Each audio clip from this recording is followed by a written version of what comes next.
안산교회가 대단하네요.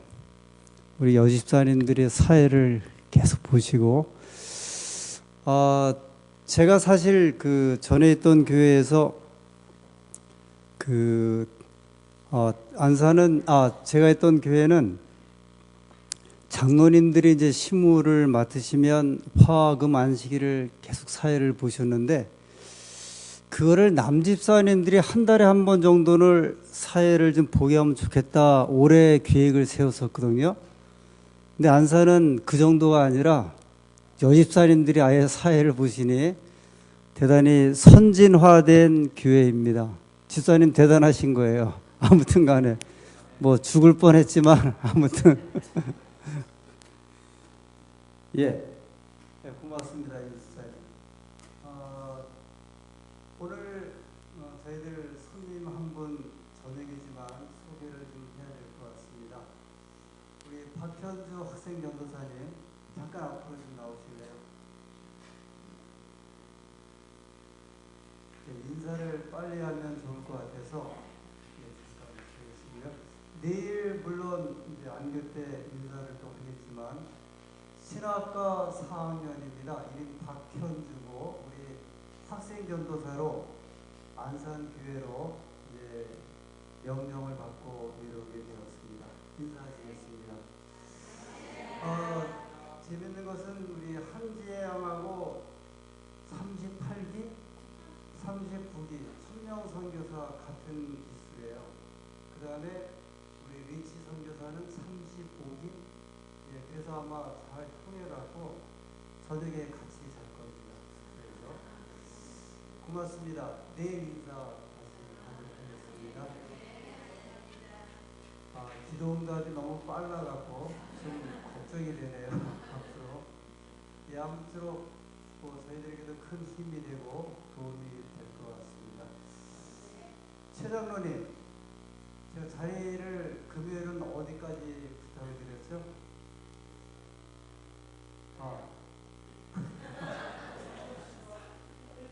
네, 그러니까 그 뒤에는 앉아 계신 분들은 앞으로 오셔야 되고, 저 뒤에 그 천명 선교사는 약간 통역을 해야 되니까 좀 중간까지도 오셔도 될 것 같아요. 예. 그 다음에 제가 이제 집사님 그러면 집사님 이렇게 이제 집사님 네 일단 제가 이름을 좀 다 기억할 때까지 혹시 저녁 시간에 혹시 제가 이렇게 이제 집사님 또는 뭐 할머니 장모님 그러면 본인의 이름을 이렇게 말씀해 주십시오. 무슨 말인지 아시겠어요, 집사님? 설마 이러는데도 조시는 분 하나 안 계실 것 같아요. 알아서 하십시오. 제가 지난 화요일 저녁부터 우리 최철수 목사님이 시작하셨던 사도행전을 계속해서 공부를 하고 있습니다.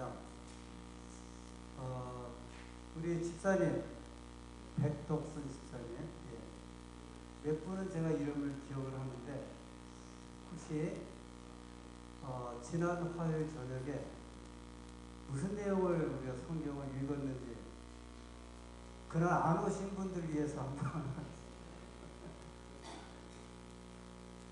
무슨 내용이었어요? 아니 그냥 대략 기억하시는 대로. 이게 쉽지는 않지만 저도 쉽지는 않은데 혹시 지난 화요일에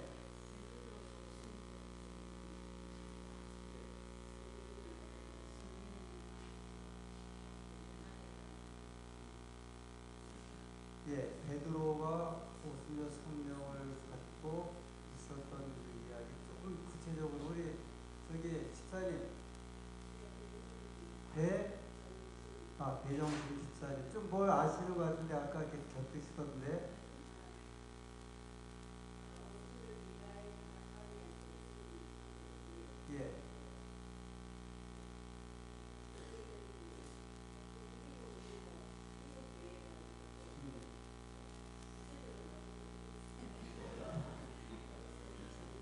그날 꽤 여러 가지를 이제 제가 막 덧붙여갖고 굉장히 많은 가지를 공교롭게 쳤어요. 예,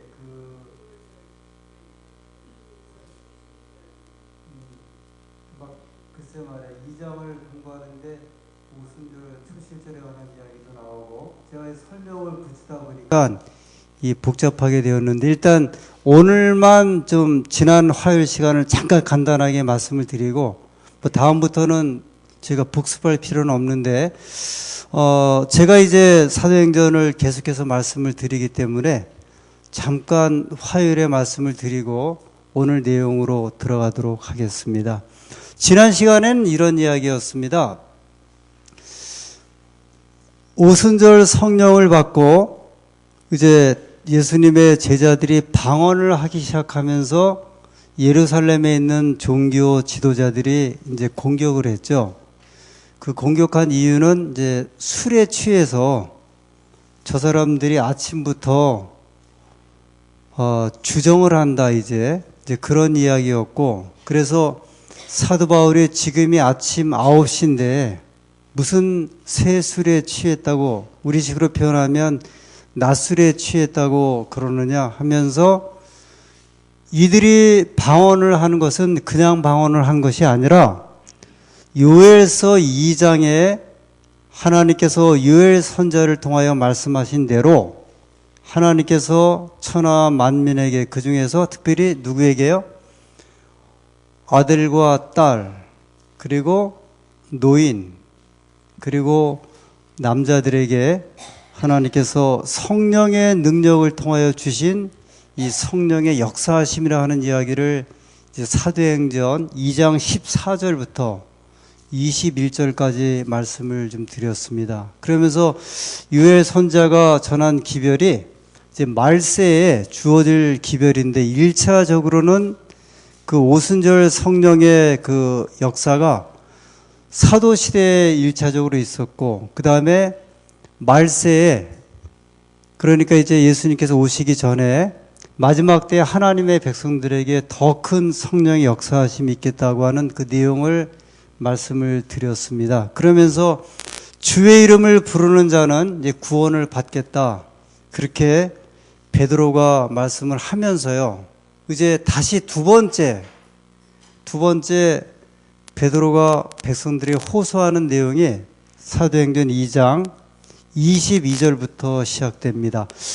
오늘 시간 될 때까지요, 사도행전 2장 22절부터 36절까지 있는 말씀을 통해서 우리가 함께 은혜를 나누도록 하겠습니다. 사도행전 2장입니다. 네, 제가 이제 우선은 읽어가면서 말씀을 드리겠습니다. 이스라엘 사람들아, 이 말을 들으라. 베드로가 이스라엘 백성들에게 이제 이 말을 들으라고 이야기를 합니다. 이 이스라엘이라고 하는 표현은요, 원래 이스라엘의 이름이 누구의 이름이었어요? 야곱이죠. 야곱이 야복강에서 하나님을 만나 씨름하고 난 다음에 얻은 이름이 이스라엘이고요. 이 이스라엘이라는 이름은 개인의 이름이자 민족적 이름이에요. 그 다음에 이 이름에 포함된 것은 대단히 중요한 그 어떤 언약적인 의미가 포함되어 있다 이야기를 합니다. 우리가 보통 이제 한국인들이 이 한국인들에 대한 어떤 자부심, 그 다음에 이제 어떤 그 존중하는 마음을 이제 가지고 있는데, 예를 들면 우리는 단군의 후손이다, 뭐 그러면서 이제 역사적으로 또 굉장히 중요한 민족인 것을 이야기를 하죠. 근데 이스라엘 사람들에게 이스라엘이라고 하는 표현은 민족적으로 대단히 중요한 의미가 포함되어 있어요. 그래서 지금 베드로는 이스라엘 사람들아 이 말을 들으라 했을 적에는 어떤 의미가 포함되냐면, 지금 너희는 여차여차한 일반적인 백성들이 아니라 하나님께서 약속하신 언약의 백성이라고 하는 의미가 이제 포함되어 있습니다. 뭐 유대인들아 그렇게 말씀도 안 했고요. 그냥 평범하게 여러분 그렇게 말한 것이 아니고요. 하나님과 언약 관계에 들어있는 이스라엘 사람들아, 이 말을 들으라. 그러면서 이 말은 어떤 말이냐면 내가 앞으로 이제 소개하고자 하는 말이라는 의미입니다. 좀 더 볼까요?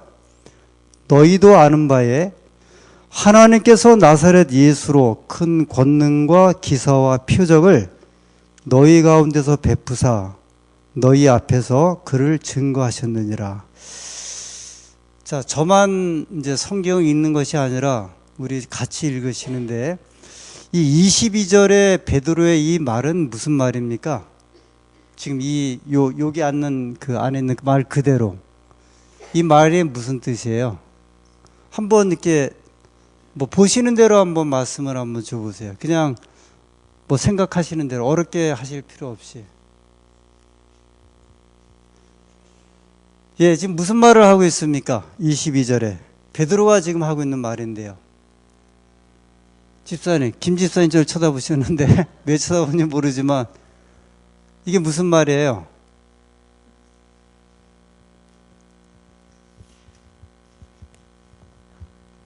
뭐 생각나는 대로 그 다른 분들이 또 도와줄 텐데.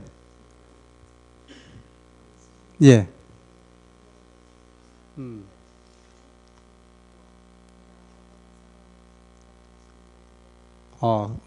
맞네. 그죠? 김장로님, 맞는 것 같아요. 김장로님, 내가 어느 김장로님 말씀하실지 모르겠는데, 우리 앞에 계신 김장로님, 지금 김 집사님이 말씀하신 게 맞아요? 맞다기보다도 지금 그 이야기잖아요. 그죠? 베드로가 지금 누구를 소개하고 있어요? 예수님이요. 근데 어떤 예수님이에요? 우리 고향마을 할머님들 어떤 예수님? 예, 큰 권능과 이적. 예수님께서 행하신 권능과 이적이 어떤 이적이 있었습니까? 복음서에 권능, 뭐 이적, 표적, 어떤 능력인데 예수님께서 3년 반 동안 행하신 그 능력이 뭐가 있었어요? 병자를 고치시고 그리고요 5,000명을 떡덩이 5덩이로 먹이시고 그게 다 능력이죠. 예. 죽은 자 누구요? 나사로 나인성 과부의 아들. 또 있나? 귀신도 쫓아내시고 귀신도 여러 귀신들을 이제 쫓아내셨고, 즉 그 문제를 이제 베드로가 말을 하면서 이런 이야기죠. 예를 들어서 지금 우리가 방언을 하고 오순절 성령의 능력을 받은 것은 그냥 받은 것이 아니라 하나님께서 이스라엘 백성들이 허락하셨던 유월절은 예수님의 십자가 사건으로 성취됐고 초실절은 3일 후에 부활하신 예수님의 성취가 되었고 예수님께 부활하신 다음에 40일을 이 땅에 계셨다가 이제 사도행전 1장 8절에 보면 제자들을 만나시고 하늘로 올라가시잖아요. 올라가서 며칠 만에 성령이 내린 거예요. 10일 만에. 그래서 이제 오순절이 40일 포함해서 오순절이거든요. 오순절 성령이 내렸죠. 그런데 이 성령 내린 것은 그냥 내린 것이 아니라 하나님께서 이미 누구를 택하셨고 예수님을 택하셨고 그 예수님께서 기사와 권능과 능력을 이제 베풀어 주셨다. 그 말씀을 시작하면서 사실은 2장의 이야기의 중심은 요엘의 예언으로부터 누구에게로 넘어가냐면 예수님으로 이제 넘어가는 사건이에요. 이 결국은 예수님의 어떤 그 구속사적 이야기를 지금 시작을 하고 있습니다. 그래서 23절에 보면 자, 이 말은 또 무슨 말인지 한번 설명해 주십시오. 그가 하나님의 정하신 뜻과 그는 누구죠? 예수님이에요. 예수님은 하나님의 정하신 뜻과 미리 아신 바대로 내어준 바 되었거늘 너희가 법 없는 자들의 손을 빌어 못 박아 죽였으나. 이 말씀은 무슨 말씀입니까? 23절이요. 십자가에 못 박아 죽이게 했는데 여기 앞에 보면 23절 앞에 하나님의 정하신 뜻이라 그랬어요. 하나님의 어떤 정하신 뜻이요? 죄인을 구원하는 뜻. 이제 우리가 이렇게 표현하는 구속의 경륜. 그래서 베드로전서 1장 20절에 보면 창세 전에 정하여 주신 하나님의 그 약속이죠. 그게 이제 창세기 3장 15절에 보면 여자의 후손과 여자의 후손이 일어나서 이제 뱀의 후손을 이제 그 머리를 밟고 그 다음에 그 죽이는 그런 구속의 원복음적인 이야기들이 시작되면서 하나님께서 예를 들면 예수님이 이 땅에 오셔 십자가에 돌아가신 것은 그냥 그렇게 하신 것이 아니라 이미 하나님의 정하신 뜻이라고 하는 이제 의미를 이야기를 하고 있어요. 그러니까 사실은 어떤 면에서 보면 사복음서 이후로 사도행전에서 이 예수님의 제자를 통해서 이 구속의 경륜을 이제 소개하기 시작을 하는 거예요. 그 전까지 사복음서에는 주로 누가 이 구원에 관한 이야기를 말씀하셨냐면 예수님께서 하셨거든요. 대부분. 그런데 사도행전의 시대로 넘어와서는 그 예수님의 구속의 경륜을 이제 예수님으로부터 누구에게요? 제자들을 통해서 이게 전달되기 시작을 합니다. 결국은 이 제자로부터 제자가 이어지니까 그건 누구의 이야기가 되어야 할 것이냐면 이 사도행전을 읽고 있는 여러분과 제가. 그래서 이제 우리가 구원의 이야기를 뭐 가족들이나 자녀들이나 아니면 이웃들에게 전하는 이유가 결국은 여기에 있다고 생각이 듭니다. 근데 베드로는 여기서 말하기를 하나님께서 미리 정하신 뜻이라 그랬어요. 이 정하신 뜻과 미리 아신 대로 내어준 바 되었거늘 너희가 법 없는 자들의, 이 법 없는 자들은 이제 악한 자라고 표현되는데요. 뭐 법 없이도 사는 사람 그런 좋은 편보다도 법을 무시하는 자들. 그러니까 그 당시에는 이제 유대 지도자들이 자기들이 사형 판결을 내리고 그 다음에 사형을 집행할 수 없으니까 누구에게 그 사형을 하게 했습니까? 로마 군인들에게 하면서 그들의 손에 맡겼어요. 그래서 그들의 손을 빌어 못 박아 죽였으니 여기까지는 뭐 이해하시는데 문제가 없죠. 이 예수님께서 이 짧은 두 절을 통해서 그분의 3년 반의 이야기와 십자가 사건과 그 다음에 이 구속의 이야기를 이 베드로는 말하고 있고 이제 이런 이야기들이 계속 이제 3장, 4장, 5장에 가면은 이 이야기들이 계속 반복이 돼요.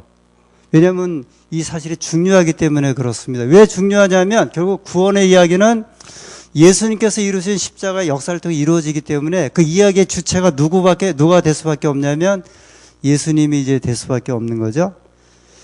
그래서 24절에 하나님께서 사망의 고통을 풀어 살리셨으니 십자가에 못 박아 죽였는데 이제 반전, 이제 이렇게 그 전환이 주어지는데요.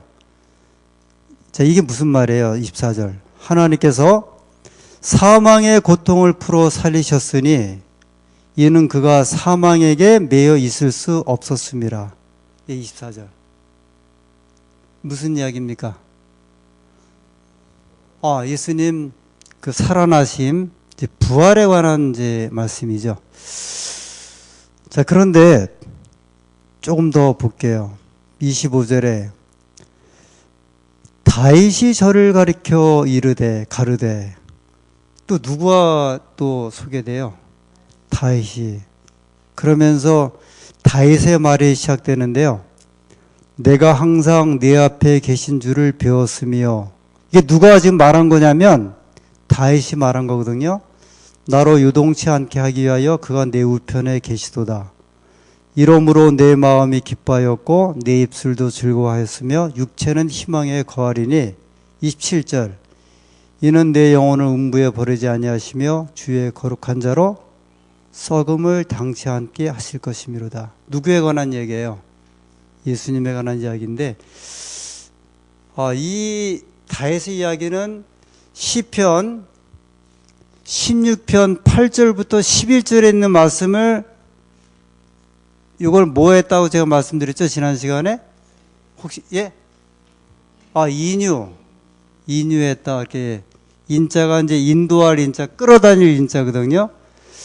그러니까 아까 사도행전 2장 17절에도 보면 베드로가 유엘 선자의 말을 이제 인용을 해갖고 그 성령의 부어주심에 대한 확실성을 성경을 통하여 증명을 했고요. 다시 베드로가 이어서 시편 16장 8절부터 있는 다윗의 글을 다시 또 끌어들였어요. 그래서 이제 예수님께서 십자가에 달려 돌아가셨지만 그가 무덤에서 어떻게 계시다가 사흘 후에 부활할 것을 말씀하셨습니다. 어디 있는 말씀을 또 끌어들인 거예요? 구약이에요. 구약에.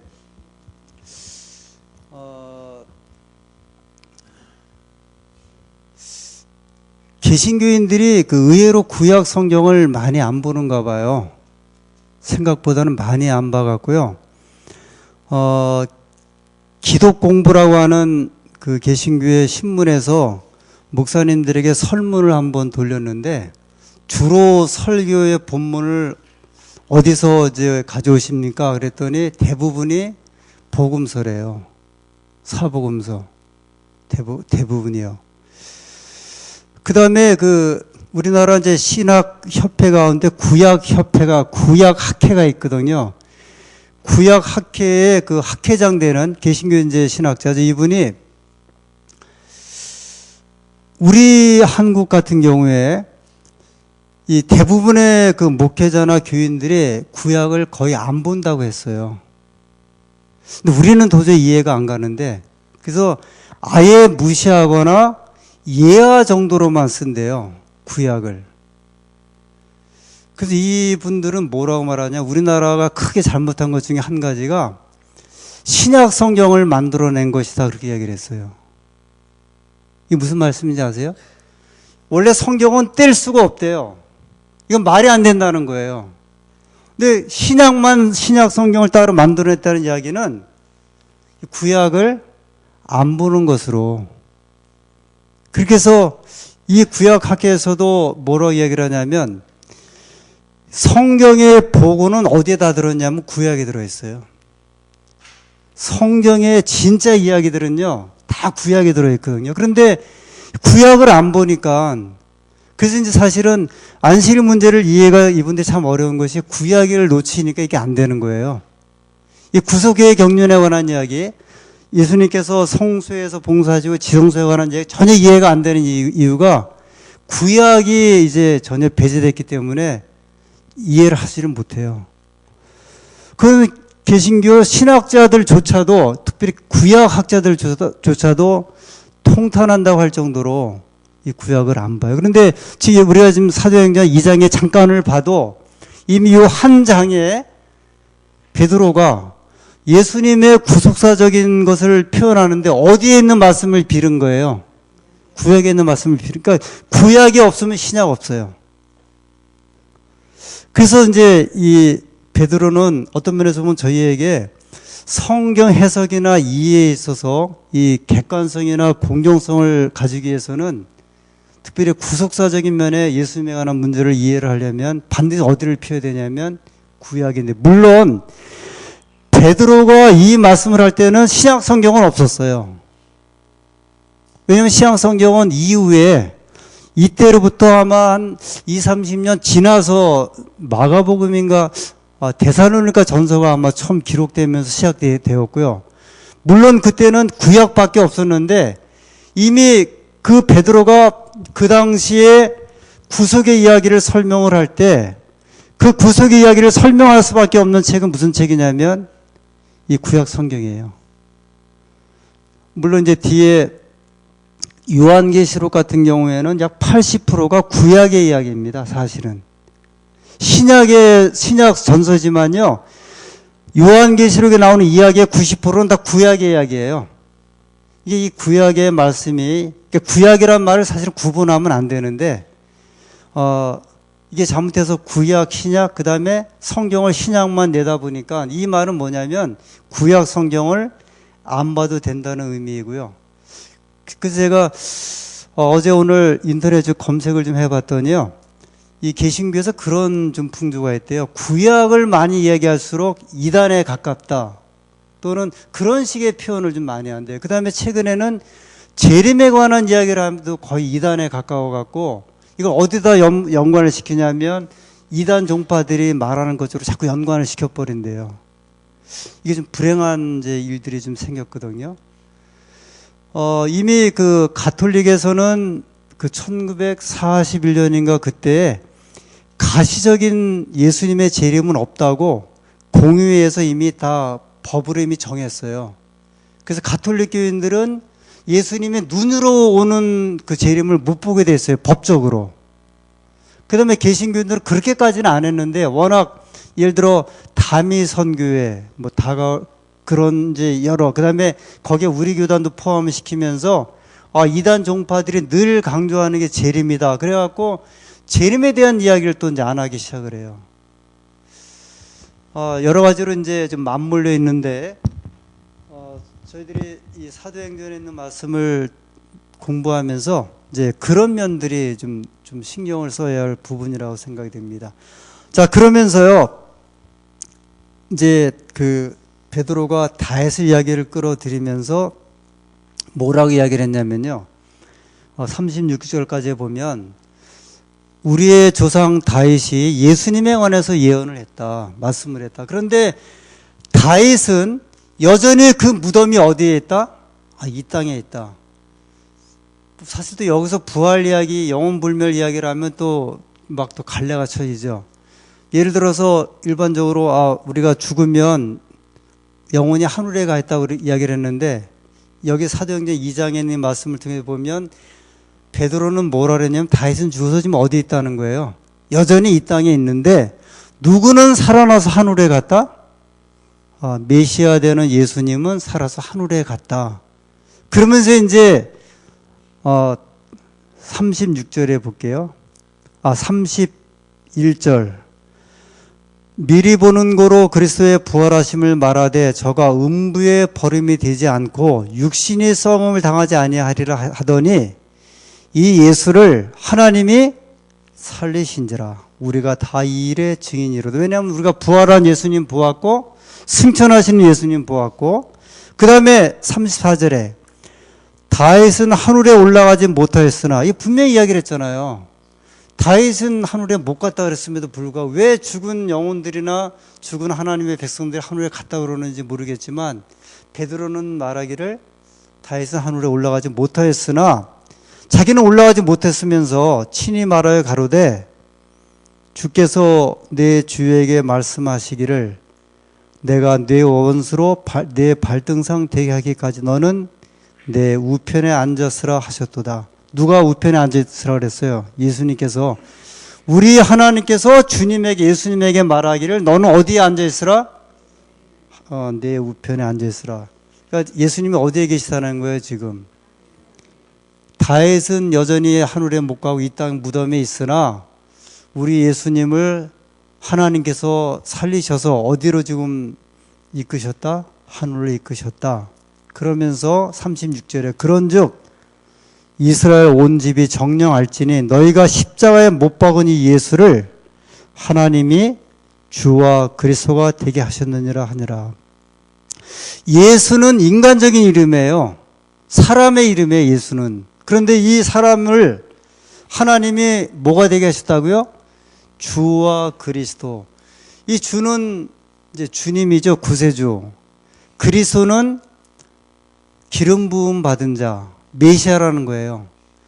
여러분이 십자가에 못 박아 죽인 이 예수를 인간 예수인데 사람의 아들인데 하나님께서 그를 주와 그리스도 메시아가 되게 하셨느니라. 그러면서 이 베드로가 2장의 그 첫 설교에 지금 설교예요. 백성들 앞에서 설교를 하면서 설교에 이제 마침을 이제 찍게 됩니다. 자, 그런데 이제 오늘 두 가지 내용 가운데 이제 한 가지를 이제 우리가 좀 보고 마치는데 다윗은 뭐라고 시편에 이렇게 이야기를 했냐면 물론 이제 2장에 이제 말씀하신 건데 한번 이 말씀을 보세요. 2장 27절. 이는 내 영혼을 음부는 무덤이에요. 내 영혼은 어떤 면에서 보면은 이제 다윗을 말하지만 메시아적인 예언의 말씀으로 누구를 말씀하냐면 예수님이에요. 예수님을 무덤에 버리지 아니하시며 주의 거룩한 자로, 예수님에 대한 또 표현이죠. 썩음을 당치 않게 하실 것이미로다. 예수님이 무덤에 들어가는데 뭐 하지 않으신다고요? 썩지 않으신다. 제가 이제 이 말씀을 가지고 좀 생각해 보려고 합니다. 잘 생각해 보세요. 예수님 무덤에 가셨는데 베드로는 뭐라고 표현했냐면 썩지 않는다 그랬어요. 사람이 죽으면 썩어요, 안 썩어요? 근데 지금 이 말씀 잘 보세요. 베드로도 이 말씀을 했고, 이제 물론 베드로는 다시 말한 말씀을 했는데, 우리 예수님이 무덤에 갔는데 썩지 않았다는 거예요. 이거 어떻게 생각하십니까? 왜 집사님께 왔다 갔다 하세요? 벌써? 아직 안 해요? 25분쯤에 움직이셔도 돼요. 사람이 죽으면 썩어요, 안 썩어요? 썩죠. 썩는다는 이야기는 뭐가 썩는다는 거예요? 사람 몸이 이제 썩죠. 몸이 썩는데 몸 가운데 이렇게 짐승이 사람이고 이렇게 썩는데 제일 먼저 썩는 데는 어디냐면 피예요, 피. 그래서 혹시 전에 시골에서 소가 가다가 죽으면 제일 먼저 어디를 따요? 목을 따거든요. 그래서 피를 이렇게 빼죠. 이 신체적으로 제일 먼저 썩는 거는 이제 피라고 이야기를 해요. 그러니까 예수님께서 무덤에 들어가셨는데 피가 썩지 않으셨다는 이야기고 몸이 썩지 않으셨다는 이야기거든요. 근데 세상에 사람이나 짐승이나 죽어서 썩지 않는 게 있어요, 없어요? 없는데 이 표현은 대단히요. 이게 지금 상당히 좀 생각해 볼 말씀이에요. 저희가 신학과 때 모르겠어요. 우리 전사님 기독론 배웠어요?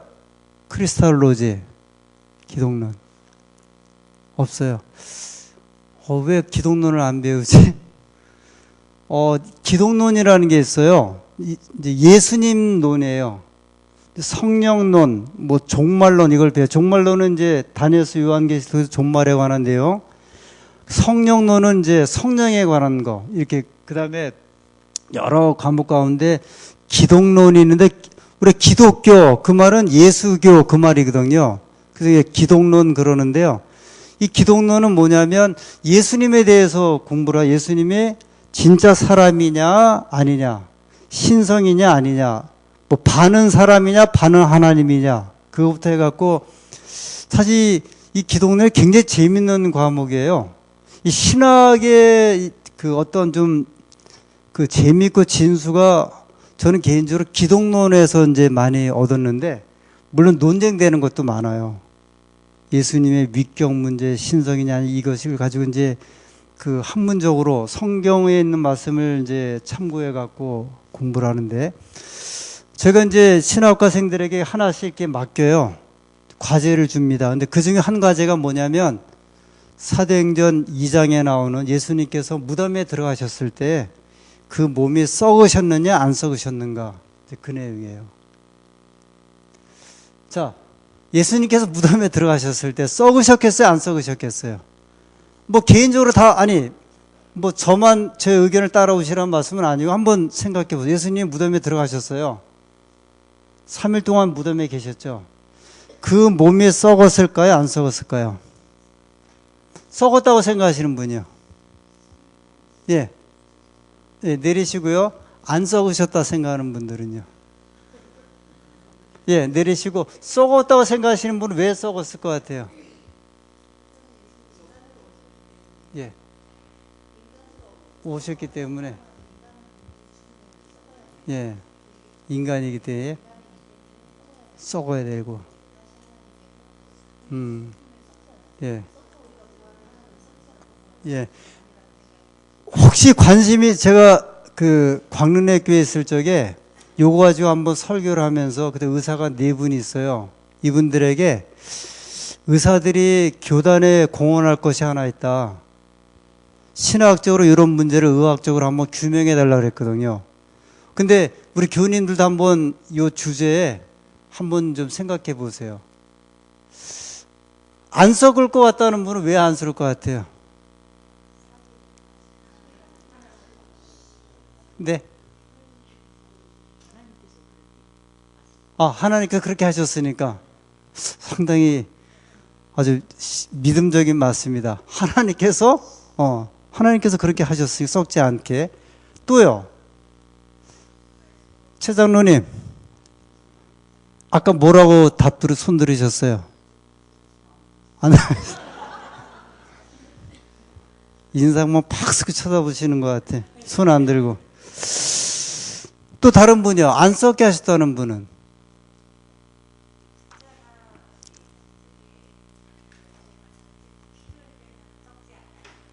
예, 그 십자가에서 피가 다 빠져서 옆구리에 찔리고 막 그래갖고. 아, 요새는 또 어떤 동영상이 있냐면 예수님이 옆구리에서 흘린 피가 밑으로 그 구멍으로 땅속으로 빠져갖고 그 밑에서 법궤가 또 발견됐다. 또 그런 하나님의 법궤. 그 이야기가 동영상이 또 막 돌아요. 하여튼 좀 신비한 걸 많이 생각하는데, 그래서 저희들이 이제 이렇게 나눠갖고, 예, 차 지나갔습니다. 버스에 보세요. 예. 나사로,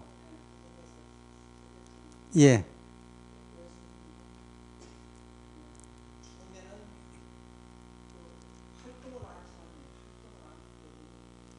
나사로는 죽어서 냄새가 났죠. 나사로는. 근데 나사로 살리신 건 맞아요. 하여튼 죽은 상태에서 나흘 되었는데 살렸고요. 근데 나사로는 썩었어요. 그 여기 지금 말씀해 보면 분명히 시편에 있는 말씀을 베드로가 말했는데 예수님을 썩지 않게 하셨다 그랬단 말이에요. 썩지 않게. 예, 우리 김 집사님.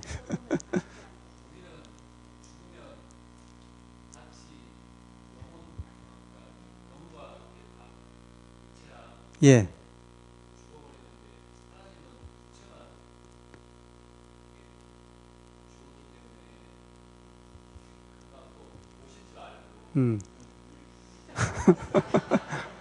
아, 이게 굉장히 다양한 이야기가 나올 수 있어요. 예. 예. 그렇지, 이제 말씀이 썩지 않았다 그랬으니까, 저는 이제 그걸 말씀을 하는 거야. 근데 이제 우리 같이 이렇게 단순하게 받아들이면 돼요. 되는데, 그렇지 않은 사람들이 태반이거든. 그래서 이제 좀 학문이 있고, 여기에 대해서 그 신비함과 그 다음에 하나님의 능력을 이제 찾아 들어가는데, 그 신학생들이 이렇게 나눠서 이런 주제를 하면서 그 A와 B, 그러니까 썩었다는 이제 그룹이 있고 썩지 않았다는 그룹이 있어요. 생리적으로는 썩는 게 맞아요. 생리적으로는. 그렇죠? 맞는데 하나님 말씀적으로는 썩지 않았다 그랬어.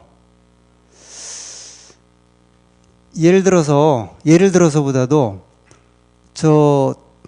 이집트나 이런 데 미이라 있죠. 미이라가 썩어요, 안 썩어요? 예? 하죠? 그래요? 썩어 있는데, 하여튼간에 좀 한 예를 말씀드리는 거야.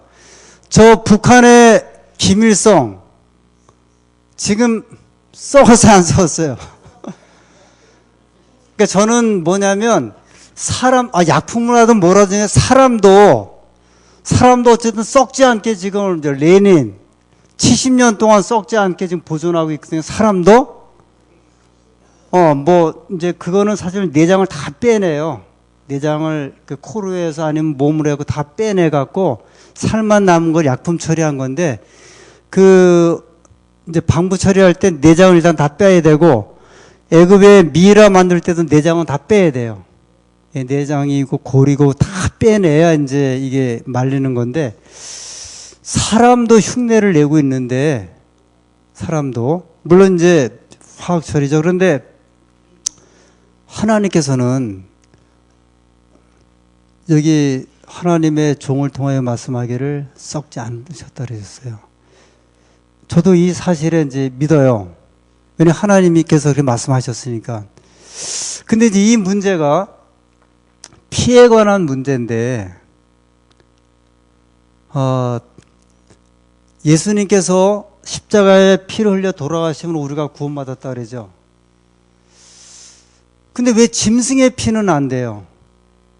예를 들어서 구약의 양의 피, 그 다음에 염소의 피로 예수님을 대신해서 우리가 구원을 받은 이제 죄의 속죄를 하는데, 짐승이 우리를 구원해요? 짐승의 피가?